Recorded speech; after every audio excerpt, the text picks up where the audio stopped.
Bismillahirrahmanirrahim. Assalamualaikum warahmatullahi wabarakatuh. Nama saya Nur Arifah binti Safri, nombor matrik 066418. Jadi insya-Allah hari ini saya akan menerangkan tentang sebuah hadis yang sangat masyhur di kalangan kita, iaitu Yasin Hati Al-Quran. Jadi, hadis ini disampaikan oleh Tirmizi di dalam Al-Jami' daripada Anas bin Malik, dan rangkaian sanad keseluruhannya ialah Tirmizi menceritakan kepada kami, iaitu Qutaibah bin Sufyan bin Waqi'. Mereka berkata, Humaid bin Abdul Rahman Al-Ruwasi menceritakan kepada kami daripada Hasan ibn Saleh, daripada Harun bin Abu Muhammad, dan daripada Muqatil bin Hayyan, daripada Qatadah, daripada Anas. Kemudian Tirmizi berkata, terdapat keraguan pada hadis ini. Kami tidak mengetahuinya melainkan daripada Humaid bin Abdul Rahman, dan tidak diketahui hadis ini daripada Qatadah di Basrah kecuali melalui sumber ini. Dan pada sanadnya terdapat Harun Abi Muhammad, yang mana beliau merupakan seorang yang majhul, iaitu tidak dikenali latar belakangnya dan tidak diketahui. Juga diriwayatkan oleh Ad-Darimi pada sanadnya yang dhaif. Seterusnya, Syekh Albani turut mendaifkan hadis ini di dalam Mishkah Al-Masabih nombor 2147 dalam kitab bab Fadailul Quran. Dan juga dinyatakan palsu di dalam Dhaif At-Targhib wa Tarhib nombor 885.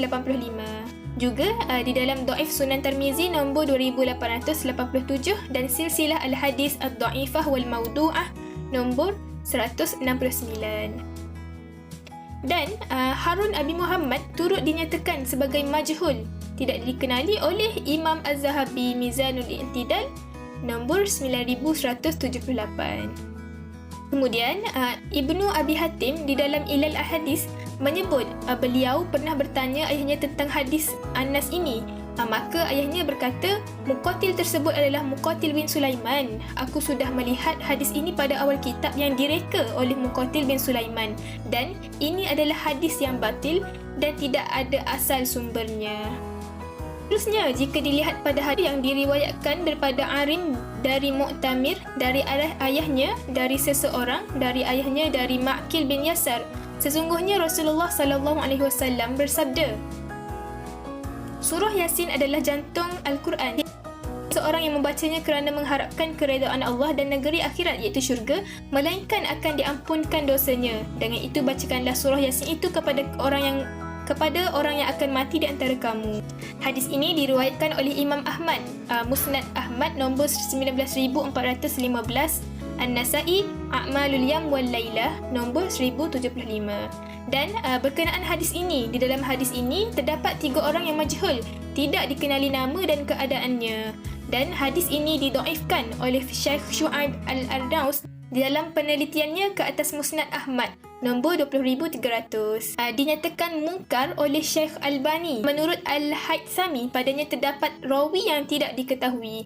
Dan menurut Ad-Daruqutni, isnadnya dhaif, tidak diketahui matannya dan tidak diketahui satu pun hadis yang sahih dalam bab ini.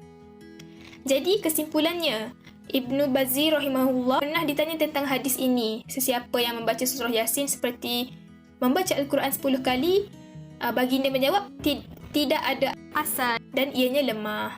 Dan juga ulama Syekh Muhammad Abdul Latif mempunyai bahagian dalam mengumpulkan jalan hadis ini, menjelaskan kelemahannya, iaitu hadis hati Al-Quran adalah Yasin adalah lemah. Jadi setelah kita melihat dan mengetahui bahawa dalil hadis yang menyatakan bahawa hati Al-Quran adalah Yasin itu lemah, yakni dhaif, atau sebahagian daripada ulama pula menyatakan bahawa hadis ini adalah maudhu', yakni palsu, maka dengan itu walaupun hadis ini masyhur, hadis ini tetap tidak boleh diterima pakai dan tidak boleh dijadikan hujah.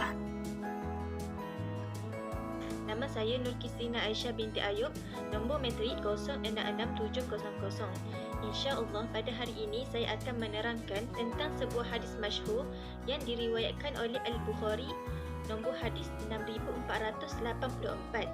Dalam sebuah hadis yang diriwayatkan oleh Abdullah bin Amr radhiyallahu anhuma, beliau berkata bahawa Rasulullah sallallahu alaihi wasallam bersabda, Al-Muslimu man salimal muslimuna bil lisanihi wa yadihi, yang bermaksud seorang Muslim itu adalah mereka yang membuatkan Muslim yang lainnya selamat dari kejahatan lidah dan juga tangannya.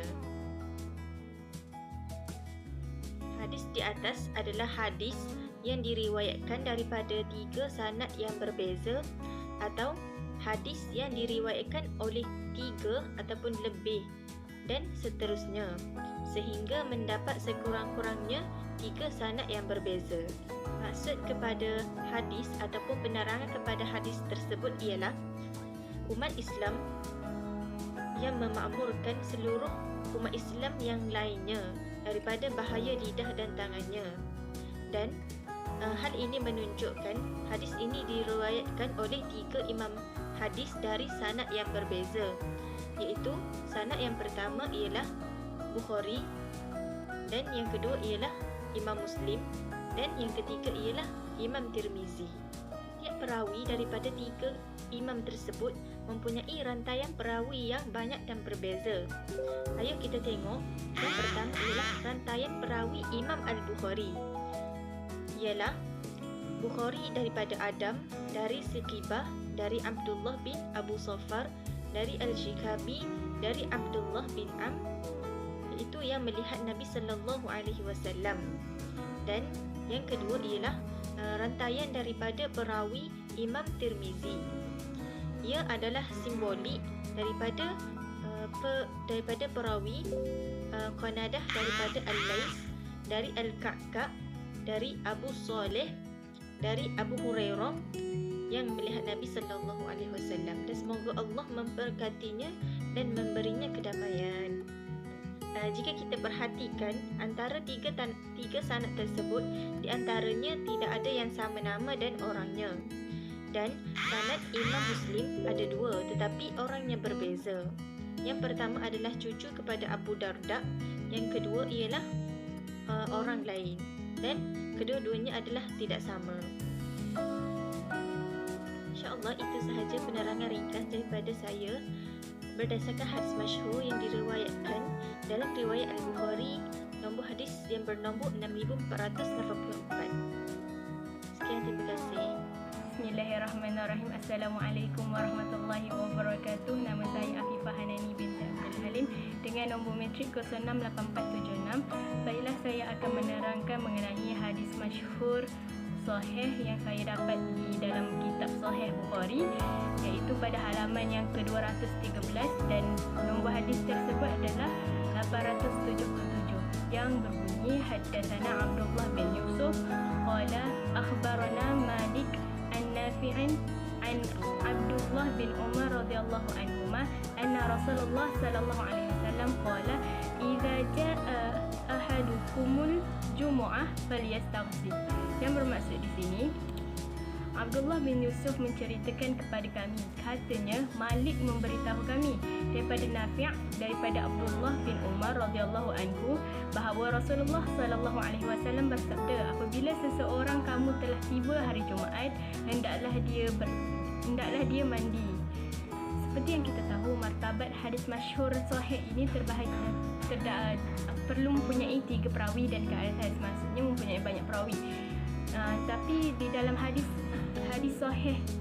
masyhur sahih ini, saya mendapati bahawa terdapat banyak perawi, tetapi yang dinyatakan di dalam hadis ada mempunyai 3 perawi. Baiklah, saya akan menerangkan bagaimana dan mengapa hadis ini dijadikan masyhur. Kerana yang pertama, haddatsana Nafi' an Ibnu Umar akhrajahu min hadis Malik. Yang di sini maksudnya sebuah hadis Nafi' dari Ibnu Umar yang dikeluarkan dari hadis Malik, padanya dengan lafaz iza jaa ahadukumul jumu'ah falyastaghfir. Jika seseorang itu di antara kamu datang ke solat Jumaat, hendaklah dia mandi. Kemudian diriwayatkan pula oleh Ibnu Wahab an Malik an Nafi' an hadithihum tadhakkaruhu. Maksudnya sini Ibnu Wahab ni meriwayatkan dari Malik bahawa Nafi' meriwayatkan kepada mereka. Kemudian diriwayatkan pula oleh kepada rawahul laitsu an Nafi' an Muslim wa lafzuhu. Maksudnya di sini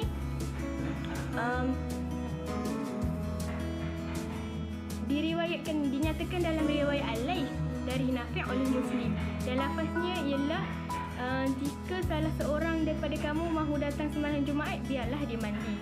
Seterusnya, hadis ini dikuatkan oleh riwayat Al-Laits hadis Abi Hurairah, yang dimaksudkan di sini hadis man aghtasal yaumul jumu'ah thumma raha.